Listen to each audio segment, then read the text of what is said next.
Assalamualaikum warahmatullahi wabarakatuh. Innal hamdalillahi nahmaduhu wa nasta'inuhu wa nastaghfiruh wa na'udzubillahi min syururi anfusina wa min sayyiati a'malina. May yahdihillahu fala mudilla lahu wa may yudlilhu fala hadiyalah. Asyhadu an la ilaha illallah wahdahu la syarikalah wa asyhadu anna Muhammadan abduhu wa rasuluh. Allahumma shalli ala sayyidina Muhammad wa ala ali sayyidina Muhammad kama shallaita ala sayyidina Ibrahim wa ala ali sayyidina Ibrahim. Wa barik ala sayyidina Muhammad wa ala ali sayyidina Muhammad kama barakta ala sayyidina Ibrahim wa ala ali sayyidina Ibrahim fil alamin innaka Hamidum Majid. Rabbi shrah li sadri wa yassir li amri wahlul 'uqdatam min lisani yafqahu qawli amma ba'du. Hadirin hadirat jamaah kaum muslimin wal muslimat yang dirahmati oleh Allah Subhanahu wa taala. Em, Kali ini kita akan membahas hadis nomor 428 yang mana hadis ini membahas tentang bolehkah seorang wanita tersebut menjadi imam walaupun nanti di belakangnya ada laki-laki. Nah, apakah boleh, apakah tidak, bagaimana tanggapan para ulama tentang hadis ini. Wa an Ummi Waraqah radhiyallahu anha anna Nabiyya sallallahu alaihi wasallam amaraha ayya umma ahla dariha, rawahu Abu Dawud wa sahahahu Ibnu Huzaimah. Wa an Ummi Waraqah, dari Ummu Waraqah radhiyallahu anha, semoga Allah meridhoi atas beliau, anna Nabiyya, sesungguhnya Nabi sallallahu alaihi wasallam, amaraha, memerintahkan kepada Ummu Waraqah, ayya umma, untuk menjadi imam, ahla dariha, bagi keluarganya sendiri. Rawahu Abu Dawud, hadis ini diriwayatkan oleh Imam Abu Dawud, wa sahhahahu Ibnu Huzaimah, dan Ibnu Huzaimah menilai hadis ini sahih. Ya, jadi Rasulullah Shallallahu alaihi wasallam pernah memerintahkan Ummu Waraqah untuk menjadi imam bagi keluarganya, ahlu dar. Nah, kemudian makna keseluruhannya seperti apa? Di sini jabatan imam itu merupakan kedudukan yang tinggi. Tidak pantas dipegang kecuali hanya untuk seorang laki-laki, hanya untuk kaum laki-laki, ya bukan untuk perempuan. Jadi imam itu kedudukannya tinggi, jadi tidak pantas dipegang kecuali oleh kaum laki-laki. Untuk kaum feminis, slow dulu ya. Ini syariatnya ngaturnya seperti itu. Karena itu Imam Malik dan Imam Abu Hanifah secara mutlak melarang wanita menjadi imam. Jadi Imam Malik dan Imam Abu Hanifah secara mutlak melarang wanita menjadi imam. Kemudian di sini Imam Syafi'i dan Imam Ahmad memperbolehkan, tetapi hanya untuk kaum wanita saja. Tidak boleh menjadi imam bagi kaum laki-laki. Jadi misalkan wanita sama wanita yang diangkat jadi imam adalah kaum wanita, itu tidak ada masalah kayak gitu, karena tidak ada kaum lelakinya di situ. Kalau ada lelaki maka yang ditunjuk jadi imam adalah laki-laki. Apalah kalau misalkan Imam Malik dan Imam Abu Hanifah secara mutlak tidak boleh. Jadi tetap harus ngambil laki-laki seperti itu ya. Kalau perempuan menjadi imam tidak boleh. Nah, kemudian di sini berbeda kalau misalkan Abu Thawr dan At-Tabari. Di sini keduanya membolehkan seorang wanita menjadi imam bagi kalangan keluarganya sendiri. Ini untuk keluarganya sendiri. Sekalipun di antara keluarganya tersebut terdapat laki-laki, karena berpegang kepada hadis Ummu Waraqah tersebut ya. Jadi misalkan suaminya lagi kerja, kemudian ada anak laki-lakinya sudah balik, ibunya boleh menjadi imam untuk keluarganya berdasarkan hadis Ummi Warokoh. Tapi kalau misalkan menurut Imam Syafi'i, itu kalau ada anak laki-laki, ada anak laki-lakinya yang menjadi imam, tidak boleh ibunya. Seperti itu. Atau kalau Imam Malik, mutlak nggak boleh sama sekali. Jadi tetap harus anak laki-lakinya. Kayak gitu.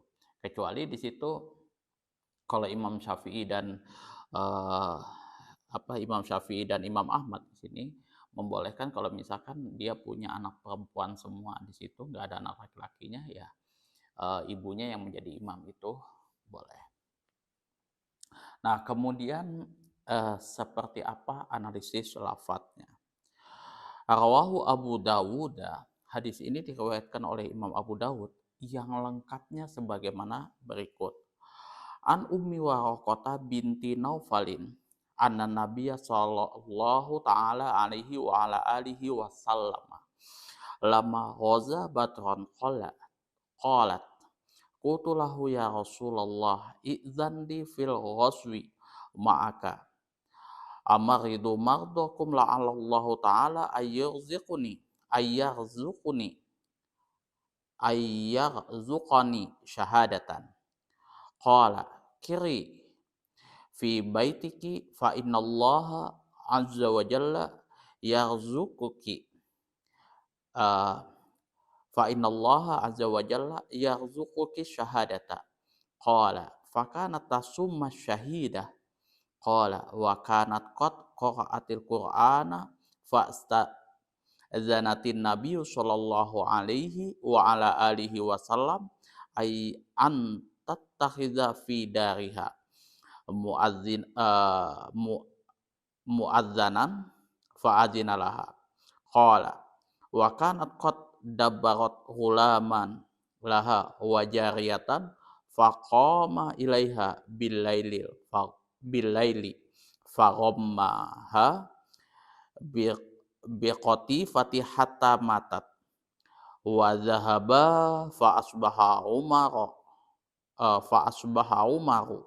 faqama fin nasi faqala man kana indahu min hadzaini ilmun aw man ra'ahuma falyaji biha fa amara bihima fasuliba fakana awalu maslubin bil madinati.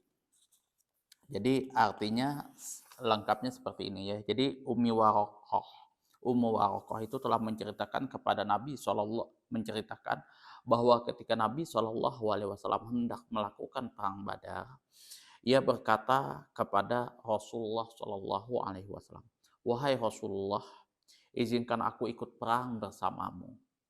Ya, aku akan bertugas sebagai jurawat bagi orang-orang yang terluka di antara kalian. Mudah-mudahan Allah memberiku rezeki mati syahid. Ya, jadi kalau sahabat Rasulullah itu seperti itu ya.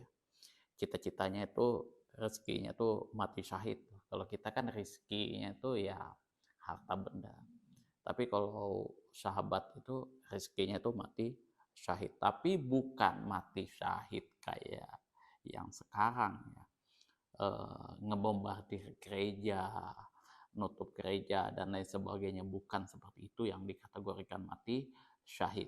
Ya, mati syahid ini ya mati memang betul-betul berperang di jalan Allah, memang betul-betul berperang kayak gitu. Kalau contohnya kayak misalkan arek-arek Surabaya kan, Indonesia waktu itu diserang oleh tentara sekutu, kemudian dihadapi oleh orang Surabaya. Nah itu orang-orang Surabaya yang meninggal pada saat itu mati syahid. Nah contoh lagi pertempuran antara Cut Nyak dengan orang-orang Belanda pada saat itu untuk mempertahankan Nangro Aceh Darussalam. Nah, ketika orang-orang yang meninggal berperang bersama Cut Nyak itu mati syahid ya. Mati syahid ini adalah mati karena berperang di jalan Allah, berperang untuk mempertahankan negaranya dari serangan musuh ya. Bukan orang nggak tahu apa-apa, nggak salah apa-apa, cuman karena berbeda akidah, dia mau ibadah di gereja terus dibom. Itu bukan mati syahid. ada-ada aja. Nabi SAW bersabda, diamlah di rumahmu. Ini jawaban daripada Rasulullah SAW kepada Umi Ummu Warokoh. Diamlah di rumahmu, karena sesungguhnya Allah Subhanahu wa Ta'ala akan memberimu rizki mati syahid. Sejak saat itu ia diberi julukan syahidah. Jadi walaupun Umi Warokoh ini tidak ikut perang saat itu, tidak ikut menjadi apa ya, kalau sekarang itu PMI lah, yang biasanya yang juru rawat di peperangan kayak gitu kan, ada lambang plus kayak gitu. Nah,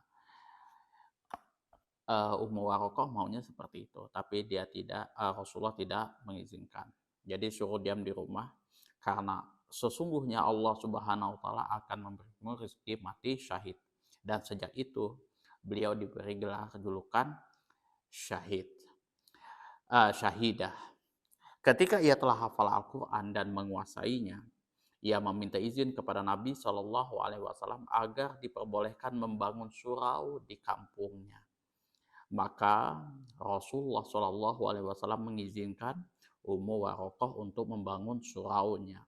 Kemudian dia telah mengadakan akad tadbir dengan seorang budak laki-laki dan seorang budak perempuan miliknya. Tetapi entah kenapa pada suatu malam kedua budaknya ini bangun, lalu mencekiknya dengan sebuah baju khotifah. Jadi baju khotifah. Jadi dicekiknya Ummu Warokoh. Dan sedangkan Ummu Warokoh ini adalah orang yang memerdekakan kedua budaknya tersebut. Hingga Ummu Warokoh tersebut meninggal dunia. Lalu kedua budak tersebut kabur. Mendengar kejadian itu, Khalifah Umar ibnu Khattab segera berdiri di hadapan orang banyak dan berkata, barang siapa yang mengetahui kedua budak tersebut atau melihat keduanya, maka ia harus menangkapnya dan membawa kepadaku. Setelah keduanya ditangkap, Khalifah Umar ibnu Khattab ini memerintahkan keduanya agar dihukum mati, ya. Lalu tubuhnya tersebut disalib, dan kedua budak tersebut adalah orang pertama yang disalib di Madinah. Kalau nyawa dibalas nyawa di zaman Rasulullah SAW memang seperti itu ya.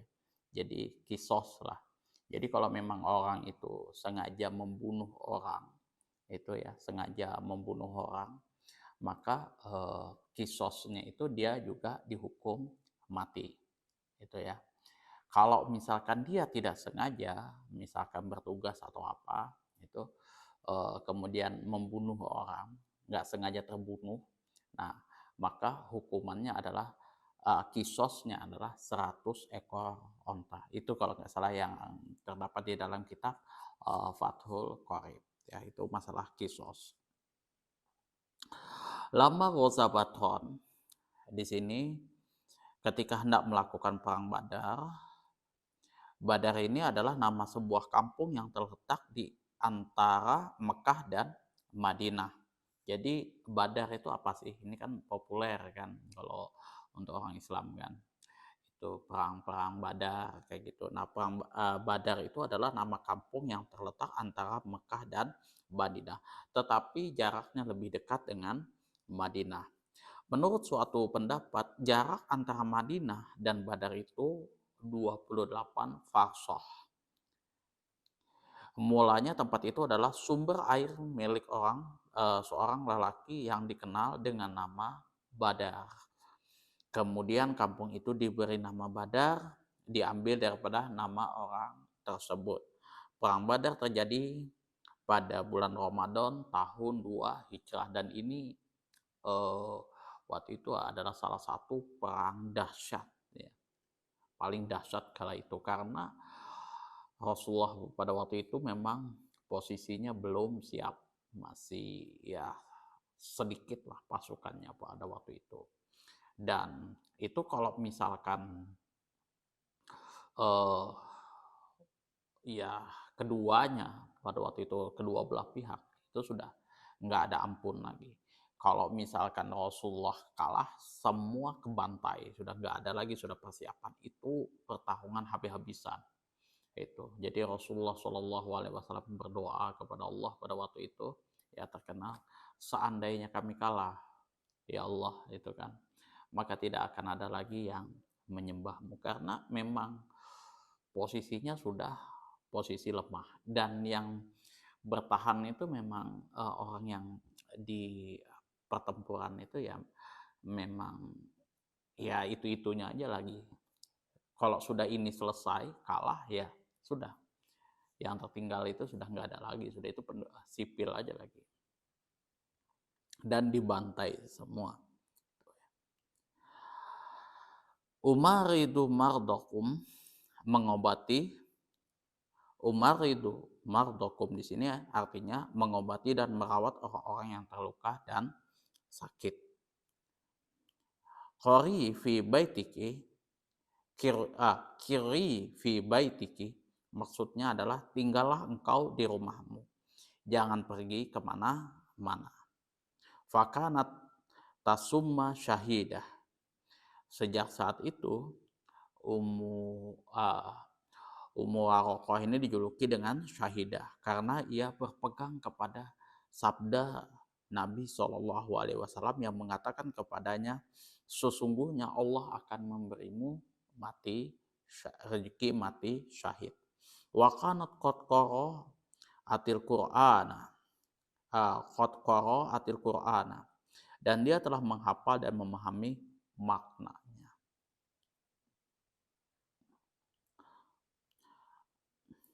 Antatakhidha fi dariha muadzana, dan beliau ini mendirikan surau di kampungnya sebagai tempat berkumpul kaum wanita kabilahnya. Lalu ia akan mengimami sholat mereka. Maka Rasulullah Shallallahu Alaihi Wasallam memberikan izin dan memerintahkan agar Ummu Warokoh ini menjadi imam di kalangan keluarganya, di kalangan kabilahnya, kayak gitu. Wakanat dabbarat ulaman laha wajariyah. Ia telah berjanji akan memerdekakan kedua budaknya bila ia telah mati nanti. Jadi ini salah ya, akad tadbirnya ini. Akad tadbir itu akad perjanjian yang mana kedua budaknya ini akan merdeka pada saat Umi Warokoh ini meninggal. Bila dikabarkan dabaro rojulu abdahu tadbiron, artinya lelaki itu benar-benar memerdekakannya bila ia telah mati. Jadi itu yang dinamakan akad tadbir. Yakni memerdekakan budaknya dikaitkan dengan kematian tuannya tersebut. Apabila ia mati, maka budaknya merdeka secara otomatis. Nah, transaksi ini dinamakan dengan akad tadbir. Farommaha biqatifah. Farommaha biqatifah. Lalu kedua budaknya ini tadi ya entah gimana gitu kan mencekik dengan kain qatifah. Dengan demikian nyatalah berita yang disampaikan oleh Nabi Shallallahu Alaihi Wasallam jauh sebelum itu bahwa ia diberi rezeki mati syahid. Ya karena pikiran budak ini tadi kan akad tadbir ya kan, dan dia bisa merdeka kalau misalkan tuannya tersebut meninggal, maka ya dibunuhlah kayak gitu. Dan sudah terpenuhilah apa yang sudah disampaikan oleh Nabi Shallallahu Alaihi Wasallam jauh sebelumnya bahwa ia akan diberi rezeki mati syahid. Fa'asbaha Umar faqama finnas, maka Khalifah Umar berpidato di hadapan orang-orang dan menceritakan kejadian tersebut kepada mereka.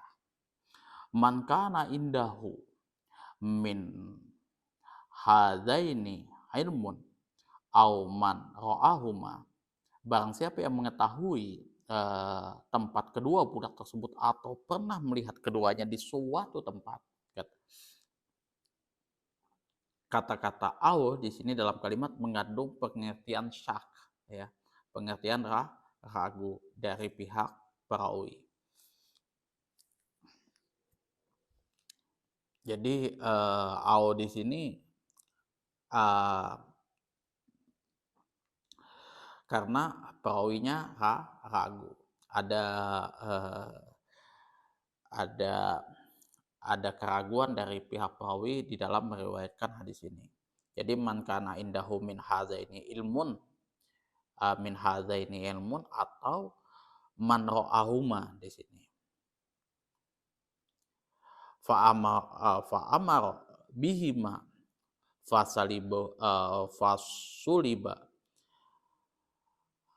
maka kedua budak tersebut dihadapkan kepada Khalifah Umar bin Khattab setelah ditangkap. Kemudian Khalifah Umar menginterogasi keduanya.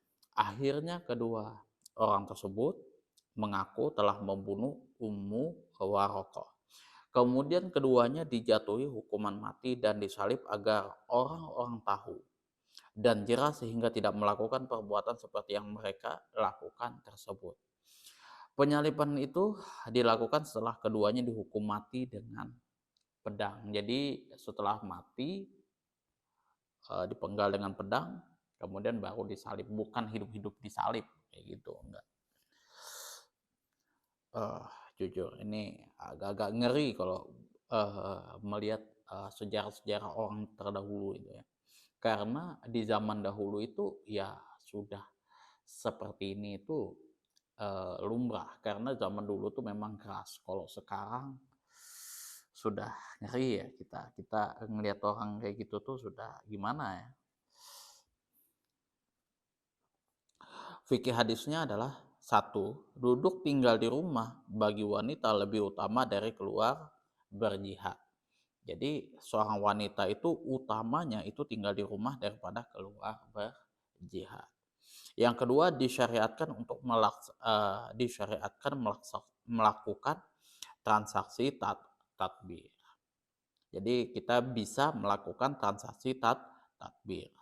Jadi kalau aku meninggal, misalkan hutangnya lunas, katakanlah seperti itu. Kalau aku meninggal, ini rumahku milikmu, kayak gitu. Yang mana transaksi itu dikaitkan nanti dengan kematian seseorang. Tiga, salah satu mukjizat Rasulullah SAW adalah beliau dapat memberitakan kejadian sebelum peristiwa tersebut terjadi. Beliau memberitakan bahwa kelak Ummu Waraqah akan mati syahid. Ya, jadi itu kemampuan Rasulullah SAW bisa memberitakan suatu kejadian sebelum kejadian itu terjadi. Apakah Rasulullah itu cenayang atau indigo gitu ya, punya indera keenam, ya sebenarnya itu sudah diberitahukan oleh malaikat. Jadi Rasulullah itu bukan ahli nujum, indigo atau apalah yang biasa umum-umum sekarang. Ada itu enggak. Tapi Rasulullah SAW itu diberitahu oleh malaikat Jibril di situ. Jadi kalau Allah memberitahu, ya Rasulullah tahu keadaan seperti apa yang kedepannya. Tapi kalau Allah Subhanahu wa taala tidak memberitahu, ya Rasulullah nggak tahu. Contoh peristiwa ini yang masyhur di kalangan orang Indonesia itu ini sejarahnya kunut, sejarahnya kunut. Itu kan sahabat Rasulullah itu ceritanya dibantai di situ oleh orang kafir.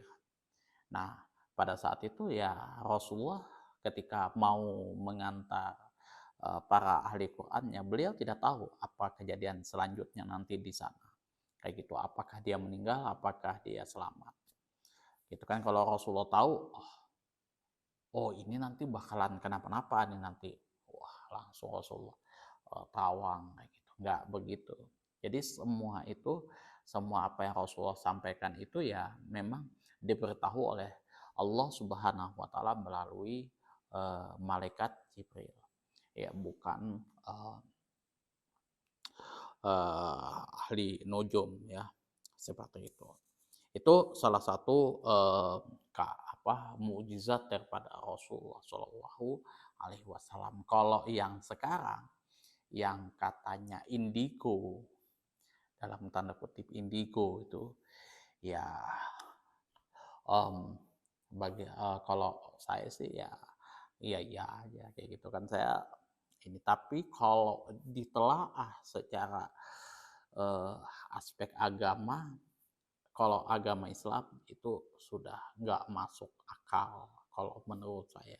Dia bisa mengetahui masa depan, hal-hal goib dan lain sebagainya, nggak masuk di akal. Karena kalau dia bisa mengetahui hal goib ini ya, kalau dia bisa mengetahui hal goib, maka dia bisa mengetahui, bisa melihat surga dan neraka.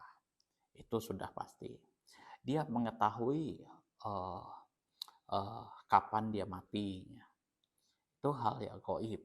Dia bisa mengetahui kapan hari kiamat. Dia mengetahui uh, apa lagi ya? Banyak pokoknya itu. Yang namanya hal goib itu bukan cuman jin itu aja, gundurwo dan lain sebagainya bisa melihat dedemit, bukan itu. Itu juga hal goib. Kalau memang Rasulullah Shallallahu Alaihi Wasallam tidak mempunyai kemampuan itu, kapan umur beliau akan meninggal, ya kan? Kapan itu hari kiamat, Rasulullah juga nggak tahu. Kapan eh, apa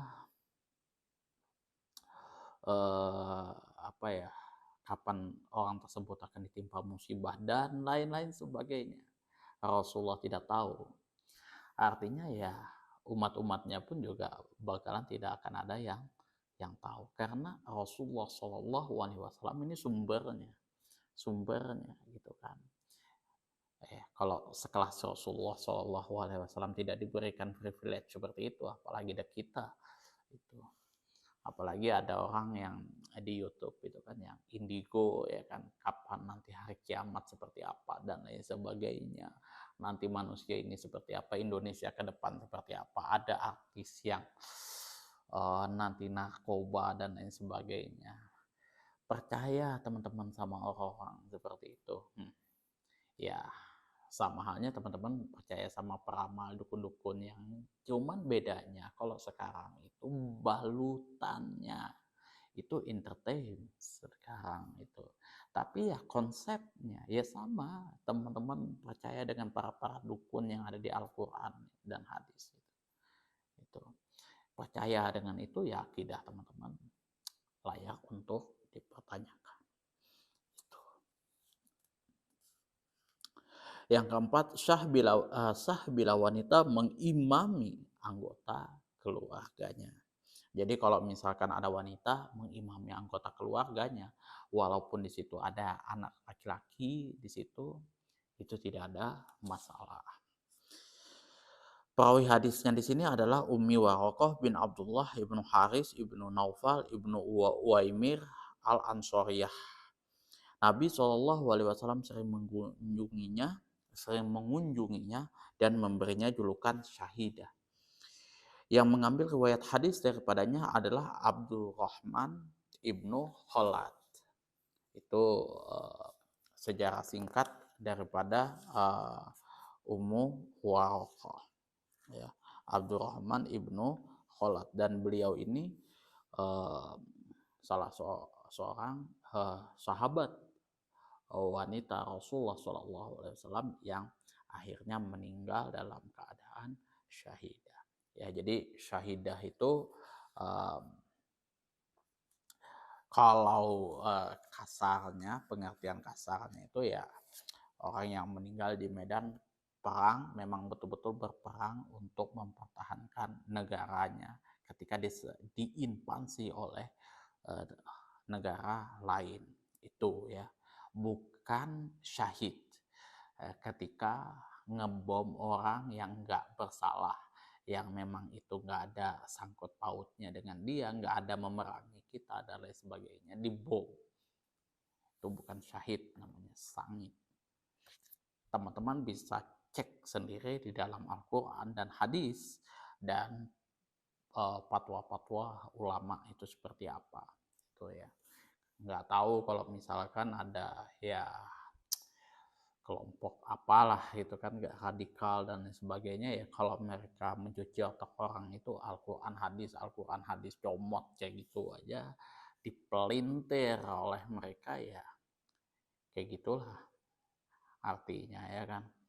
Ya memang mereka menggunakan Al-Quran, mereka juga menggunakan hadis sama dengan kita, tapi kalau kita bedanya, kalau kita belajar Al-Quran dan hadis itu ditelaah betul-betul tuh tafsirnya seperti apa, kemudian asbabul wurud kalau misalkan kita belajar hadis itu seperti apa, pandangan para ulama itu seperti apa